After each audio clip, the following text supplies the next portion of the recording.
Ahojte, vítajte po dlhšom čase pri vysielaní pod bielou sovou.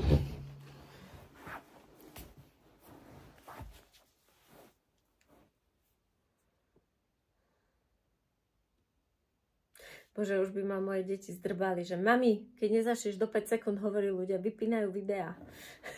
Ešte, že netočíme na TikTok alebo na Instagram. Áno, je to veľmi zaujímavé, že vlastne ten vonkajší svet zrychluje, či už Instagram, TikTok, hej, že vlastne v tom komerčnom, keď chceme zaujať, tak rýchlo, do 5 sekúnd, vyjadri sa titulky, hej, je tam riadny návod, že ako vlastne byť úspešný na týchto sieťach. Celkovo sa vlastne zrychľujú služby, proste čokoľvek, či už sú to vlastne tie nové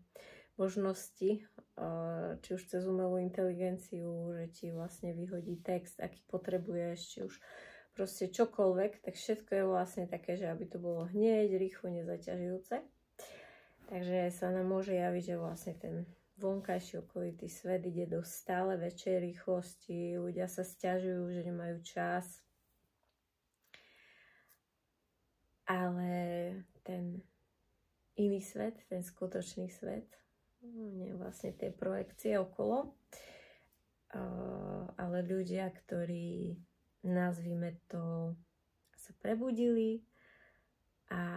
sme sa prebudili a ideme do tej vyššej kvality života, tak ja by som to nazvala, že my práve že spomalujeme. A jednu z hlavných kvalít, ktorý vnímam v poli, čo môžeme vlastne zažívať, to sa tako odráža, je kvalita, ako môžeme prežívať prítomný okamih. Tým, že sme prestali spolupracovať s egom, prestali sme sa rýpať v myšlenkových konštruktoch, konceptoch, prestali sme skákať na tie ponuky tej mysle o tom, čo ešte ako zlepšiť, vylepšiť, dosiahnuť, zachrániť. A ideme vlastne do uvoľnenia a do toho bytia z toho kľudu, z tej svojej plnosti. Pretože už keď nie sme tá myseľ a nie sme ani tie emócie a nie sme ani to telo, tak tam vo vnútri sme ešte tou dušou, kde všetky tie emócie, tá dualita, túžby, smutky, všetko tam sú, ale ešte v jadre tej duše sme tým duchom, čiže tým vedomím, tou božskou iskrou, a keď sme vlastne v tom, tak tam nevnímame seba alebo druhých vlastne z pozície duality, čiže už nenaskakujeme na tie vzorce, programy toho, ako by niečo malo byť, alebo nezačíname tam vlastne odohrávať tie naučené scenáre, tak cítime tú plnosť seba a tá plnosť prináša prirodzene pokoj, pretože len to ego nás neustále vyhadzuje tým, že nám neustále ukazuje, že niečo nie je ešte úžasné, dokonalé, tak nás neustále vlastne vyhadzuje z toho kľudu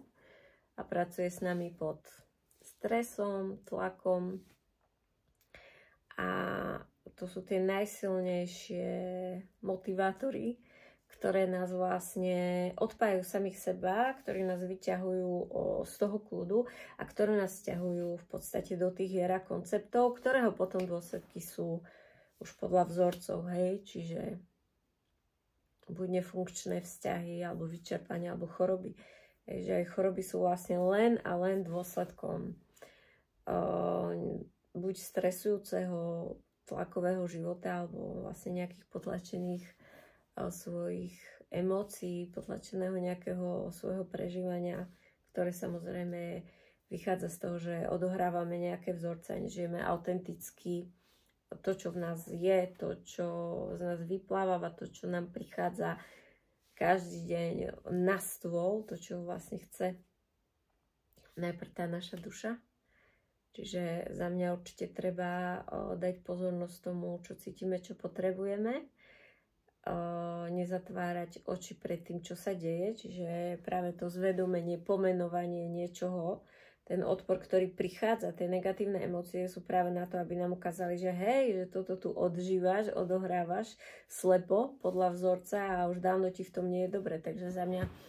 ten odpor je najprv veľmi dôležitý, lebo nám ukáže, kde sami sebe prekračujeme hranice, alebo teda necháme tých druhých, aby nám tie hranice prekračovali. Ale to je len to A už potom vlastne okamžite z toho už potom akoby ten odpor neudržiavať, ale vlastne ho prijať. Ďakujem, že si mi ukázal. A potom vlastne pracovať s tým odporom. Čo znamená je, to by som tu nechcela rozoberať, ale čo je vlastne o tom, že keď si dovolíš uzrieť situáciu, aká je, čiže naplno si ju zvedomíš, naplno si v tej pravde, tak potom je vlastne ten moment, kedy ty už vlastne z toho bodu svojho bytia ju akoby, že s ňou nie si v odpore, že si prijati s tým, ako to teraz je. A to je práve ten moment, že dal by sa to nazvať aj moment tej dôvery, že vlastne úplne stačí na to, že to vidíš a že s tým nebojuješ, aby sa to vlastne vyladilo samo. Je to presne ako dôvera v telo, dôvera v život, dôvera v to vedomie, že ono vždy pre nás všetko ladí a ako náhle my prestaneme bojovať s tým, čo nám práve neladí, tak zrazu sa my vlastne v tej prítomnosti bez ohľadu na to, aké sú kulisy, tak my sme napriek tomu v tom pokoji, v tej svojej celistvosti, nemíňame energiu na boj s tými veternými mlynmi, nepretláčame tú realitu, tak ako to poznáme z minulosti, že veľa sa toho dá pretlačiť, ale potom si to vždy vlastne vypýta tú daň. Čiže tam práve sa odohrajú také strašné scenáre, ktoré máme z tých rodov, alebo proste vyhoríme, alebo ako energeticky, že sme vlastne vyčerpaní, unavení a z dlhodobého vyčerpania sme potom chorí, takže keď bojujeme s tou každodennosťou a stále niečo niekam tlačíme, či už veľmi pozitívne, motivačne, ezotericky a neviem ako, tak stále sme v tom kruhu, že sa snažíme vlastne s tou realitou pretlačať. Ako náhle my si dovolíme ísť do toho bez odporu a dovolíme si prežívať ten okamih s tým, že vnímame, že teraz je to takto a napriek tomu sme vlastne v tom pokoji, v tej celistvosti a necháme to, aby nás to možno až prekvapilo, ako krásne sa to vie všetko vyladiť. Takže človek zrazu z toho, hej, ako som ja žila ešte prednedávnom, že únava, veľa toho bolo, až som vlastne pochopila, že ešte stále som tam mala vlastne nejakú vrstvu tlaku meniť to, čo samozrejme ja chcem a očakávam v mojom živote, že veci, ktoré nie sú v súlade, že sa budú meniť a vyvíjať, ale tým, že som vlastne na to tlačila a že som to neustále chcela riešiť a napravať, tak tým pádom som akoby jednak vyňala tú drahocennú energiu, jednak som nevedela byť uvoľnená v tej prítomnosti plne ukotvená a tým som zároveň vlastne vytvárala ten odpor, čiže som posilňovala iba akurát to, čo som nechcela. Takže častokrát si nevedomujem, že ešte niekde tam na tých hlbokých úrovniach môžeme byť vlastne v tom boji s tým, čo sa nám deje a tým si to neustále tam linkujeme. A vlastne tým opakom je naozaj uvoľnenie sa do tej plnej dôvery, že ja naozaj tu môžem byť bez toho strachu naplno a v prijatí toho, ako to teraz je, v uzretí v prvom rade, nie v potlačení, ale uzretí. A v tom, že sa to môže pre mňa vyľaďovať, čo ale neznamená nečinnosť. Znamená to, áno, nečinnosť pod tlakom, strachom, stresom, že to musím zachrániť, že to ja musím vyriešiť, že musím. Ale samozrejme činnosť, ale z bodu toho pokoja, z bodu plnosti, z tej prirodzenosti, že logicky robím veci, ktoré mi dávajú zmysel, ktoré ma naplňajú tu a teraz, lebo ich chcem robiť, lebo to som ja, lebo ma to baví, lebo mi to dáva zmysel, ale už vlastne to, že do tej činnosti nevstupujem pod tým napätím, tak tým pádom som práve jednak plne v prítomnosti, ale som vlastne aj hlavou, aj emóciami, aj telom, aj všetkým som vlastne v kľude v tom danom momente vnútorne, čo znamená, že logicky, alebo podľa vlastne zákonov priťaživosti, ktoré vieme, že tu funguje, si tvorím a priťahujem tie najúžasnejšie, najvyladenejšie verzie riešení daných situácií alebo tej reality do tých ďalších dní. Takže za mňa ten prítomný okamih je o tom, že nebojujem s tým, čo sa deje a nesnažím sa neustále niečo naprávať, v čom som ja bola veľmi dobrá. Šikovná, plná energie, múdra, vymyslím, nájdem hociaký spôsob, aby som proste otočím aj svet na ruby, len aby vlastne som vyriešila nejaký problém. Takže pre mňa to dlho trvalo vlastne sa toho vzdať, toho mať to pod kontrolou a riešiť to a naozaj proste sa uvoľniť do toho prítomného okamihu a tam to celé nájsť. Čo som akoby dostala za odmenu, alebo čo môže niekto zažívať, je, že ak sa pamätáte v detstve, ja si teda pamätám, že také dieťa okolo 7 rokov, ono vlastne nemyslí na to, čo bude zajtra, alebo čo bude o pár rokov, ono je tu, hej, že sa hrá, rozmýšľa, že ako vlastne tie skalky, keď hádže do potoka, je plne v prítomnosti, lebo ono ešte nevie, že by malo niečo plánovať alebo riešiť, pokiaľ teda nie je zaťaženie nejakou ťažkou rodinnou situáciou, lebo to samozrejme je úplne iná situácia. Ale také bežné dieťa, hej, že pamätám sa, ako som chodila rukou po stene na babkinom dome, ako som vnímala tie hrčky na omietke, ako tie vône, keď ma starka poslala do špajze po slaninu alebo po klobásu. Ako som pozerala na starkého, na tie jeho vrásky, vôňa v kuchyni, keď piekla starka buchty, alebo ako som dokázala visieť na zábradlí schodov, keď pršalo. Starky stále posielal Starku, nemôže tam tak vysieť. Čo si pomyslia ľudia, že prečo to tam vysie? Prečo tam tak vysie? Ja som tam dokázala proste to najkrajšie momenty len vysieť na to zábradlí, teda stáť a držať sa a cítiť tú vôňu dažďa, pozorovať dažď. A nič iné akoby okolo nebolo. No a takéto ostrú prítomnosť som už akoby dávno nezažila, možno niekedy okolo podnarodení mojich detí a proste v nejakých takýchto situáciách. A teraz vlastne som si všimla, že keď som prestala riešiť akoby tú budúcnosť a prestala som stále naprávať tú prítomnosť, tak zrazu akoby sa mi zmenilo prežívanie prítomnosti, že zrazu naozaj akoby začína všetko vidieť opäť tak, po starom. Zrazu naozaj tie zmysly akoby, alebo prežívanie tých vôní, tej atmosféry, že sa zvečerieva, že svitá, že je deň, že je predažen, že proste tá atmosféra tej každodennosti sa zrazu mení a to si ja vykladám, že to je vlastne dôsledok, že menej užijem vlastne v tej mysli a v tých predstavách a v tých aktivitách, ktoré mysel ponúka, že čo všetko by som mala v danom momente robiť. A viac sa mi odkryli závoje vlastne v tej prítomnosti. No, čo je vlastne tiež taká výhoda, najmä pre mami, alebo hej, že proste máme tie deti, keď máme aj nejakých špecialistov detí, hej, že ako toho Gorana. Tiež vlastne pomenovať, že je autista, hej, že my sme niekoľko rokov to nepomenovali, lebo však z toho vyrastie určite není, však je to slobodné dieťa.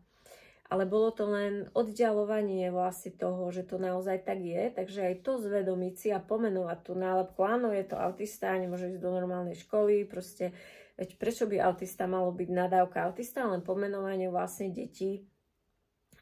ktoré proste fungujú iným spôsobom a naozaj si vyžadujú proste úplne inú energiu a pozornosť tých rodičov. A dovoliť si vlastne pomenovať tú diagnózu je za mňa kľúčové. To je práve to zvedomenie toho, áno, je to ťažké, je to teraz na hovno, je to proste takto. A potom zase tú nálepku pustiť. Že teraz je to takto, ale zase nechytať sa toho, hej, že čo autizmus znamená, ako to má prebiehať, čo, hej, zase to vlastne ako pustiť a dovoliť si, aby sa to správalo úplne inak, aby sa to mohlo vyvíjať inak. Takže čokoľvek, hej, alebo keď dlhodobo odmietame, že nás niečo niekde boli a to nie je o tom, že tváriť sa, že to neexistuje, to je o tom, že áno, proste niečo tam mám, tak to sa cítim, môžeme si to aj zadefinovať, pomenovať a potom zase to môžeme pustiť, že už to tam nie je nejaká neznáma, ale že niečo tam je a môžeme tomu dovoliť, aby sa to začalo meniť, liečiť, uzdravovať. Hej? Takže za mňa zvedomenie je len pomenovanie toho, ako sa cítim, čo vidím, čo prežívam a vďaka tomu to dovoliť, aby sa to začalo ladiť a riešiť už nie podľa tých konceptov a predstav tej mysli, ale že akoby z toho vedomia, z tej najvyššej možnej perspektívy alebo z toho pola nekonečných možností, pretože veľa vecí sa práve vďaka tomu, že vychádzame z tých konceptov a vzorcov, my umožňujeme, aby sa začali diať veci, ktoré sa možno ešte doteraz nediali, na ktoré nie sme zvyknutí, že sa budú tie veci vyvíjať inak, veci liečiť inak, proste veci riešiť inak, ale môžu sa diať skrze nás vďaka tomu, že tomu dovolíme. Že je nás stále viac takých, ktorí už vlastne neočakávame tie riešenia, že už musia dopadnúť podľa tých konceptov, ale umožňujeme, aby sa to vlastne začalo všetko po novom odvíjať. Takže to som, čo som tým vlastne chcela povedať, že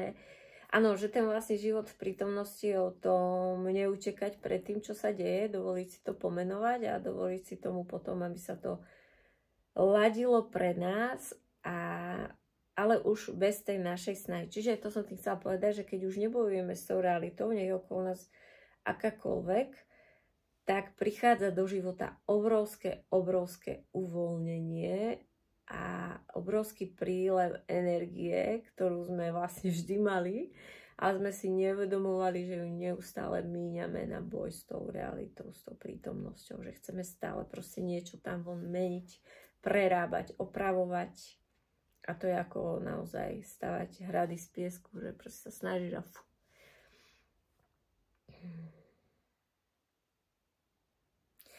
Áno, už viem, čo som chcela povedať, takže na záver by som chcela povedať, že ono to ide vlastne postupne. Máme veľmi veľa možností, proste veľa ľudí nahrávame videá, sú tu nejakí veľkí priekopníci, ktorí vlastne priniesli tieto nové možnosti, ako nazerať na realitu, ako ju žiť. A stále viacej ľudí tomu rozumie, sa tomu otvára, že je to. Ale môžeme pozerať do nekonečna tie videá, čo je vlastne dôležité, že my si to musíme uchopiť pre seba a objaviť. Že to je ako proste, keď zoberieš recept a proste budeš to tak robiť a nebudeš to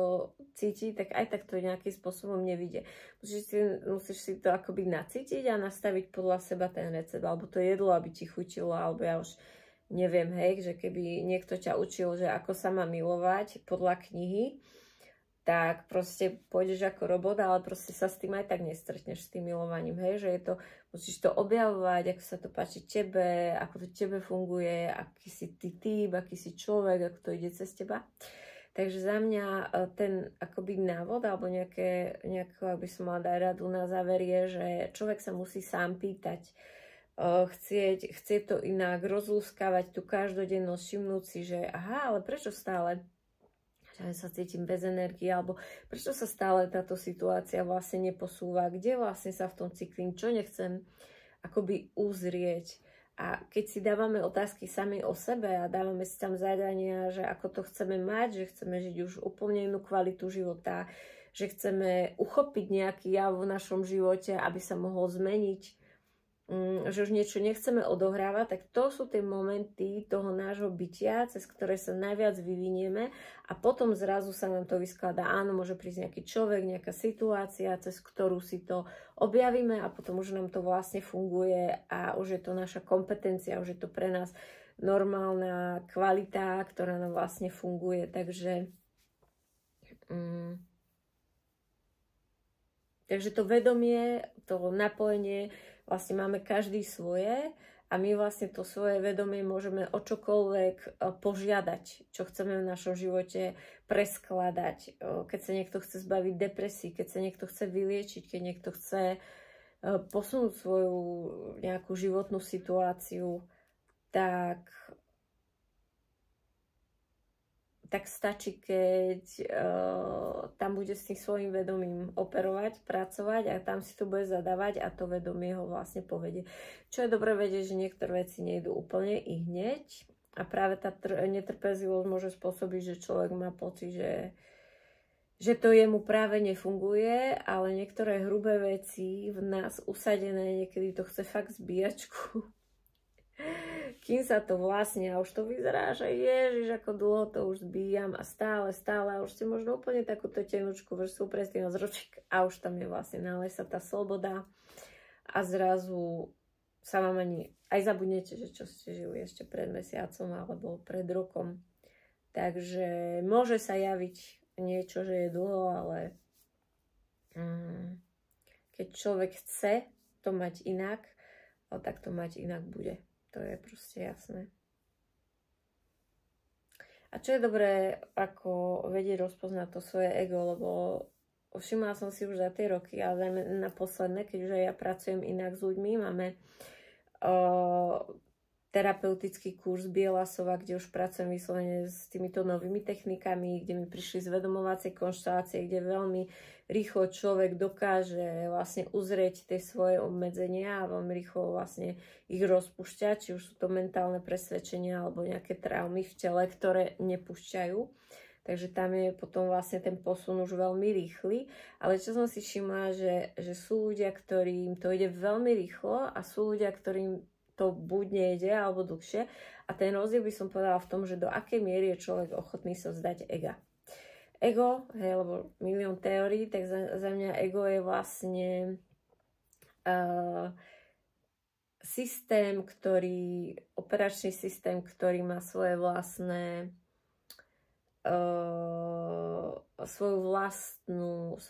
presvedčenie o svojej dôležitosti, ktoré vlastne pracuje neustále s našimi traumami, vzorcami, programami a neustále nás vlastne drží v tej vrstve, kde si to vlastne odohrávame. Ľudia, ktorí sú ochotní úplne pustiť kontrolu nad tým, ktorí chcú objaviť vlastne tú cestu toho vedomia a majú tam vôľu vzdať sa toho ega, to znamená tej starej identity, na ktorej bolo všetko vystavané, tak veľmi rýchlo napredujú. Áno, chvíľu to môže vyzerať, že neviem, kto som ako také kurča vyľahnuté, hej. Ako jeden kamarát povedal, že ako taký hlúpy Jano na zelenej lúke zasa, hej, po tom, čo som mal to všetko vystavané. Čiže chvíľu je to taký ako pocit neistoty, že kto som a čo budem. Ale práve to je ten moment, ako aj Dan Millman popisuje v knihe Pokoja milovný bojovník, že musíš vysypať tie všetky smeti toho, čo teraz si sa naučil a musíš byť chvíľu úplne prázdny, aby sa to vlastne zrodilo z toho vedomia. Takže práve ľudia, ktorí za mňa sú ochotní sa vzdať tých starých systémov a toho starej identity a dovolia si úplne na novo sa zrodiť, tak tam je to potom vlastne veľmi rýchle. Ono aj by sa to dalo ukázať na takom krásnom príklade, že keď máme buď vo vzťahoch nejaké napätie alebo nejaký konflikt s niekým, tak to ego chce vyhrať. Áno, však jasné, že my máme pravdu alebo právo, častokrát sme v krivde, hej. Častokrát áno, je to obojstranné, že len to projektujeme, ale častokrát naozaj to môže byť tak, že je to nepochopené alebo nejako sme krivo obvinení. Ale ego stále chce vyhrať a musí vysť pravda najavo a oni ma musia rešpektovať a musí. To je vlastne ego. A skrz to bytie je, že nech nastane súlad. To bytie netrvá na výhre, bytie nepotrebuje sa potvrdzovať. Bytie, pravda, nepotrebuje byť vlastne potvrdené, lebo pravda je. Takže práve na takomto malom príklade krásne vidno, že kto sa ešte drží v tých ego hrách a potrebuje to istenia, potvrdenia. A to hlavové také, ja som to hovorila, toto. A to bytie je naozaj o tom, že nech sa to vyladí, nech sa pochopíme, nech sa vyladíme a nech vlastne sa v tom môže úplne každý cítiť prijatý. A môžu sa naše cesty rozísť, môžeme ísť ďalej spolu, ale už tam nie je boj o to, kto je väčší debil a kto mal pravdu a kto nemal pravdu, ale je tam také pochopenie na tých najlepších úrovniach. Takže takýmto spôsobom čokoľvek v tom živote, keď púšťame kontrolu nad tým, že ako presne by malo nastať čokoľvek a dovolíme, aby sa to vyladilo, tak vždy to príde v tej najkrajšej podobe, ale hlavne je to veľmi úľavné. Už tam vôbec sa nezažívajú tie staré emócie ako krivda, vina a čo ja viem, proste tie také staré nepríjemnosti, ale skôr naopak. Je to o pochopenie, o také ľahkosti, že naozaj to môže každý cítiť alebo mať tak, ako to má a my sa už vlastne k tomu nesťahujeme. Tak na ne toľko, prajem krásnu jar všetkým. Ahojte.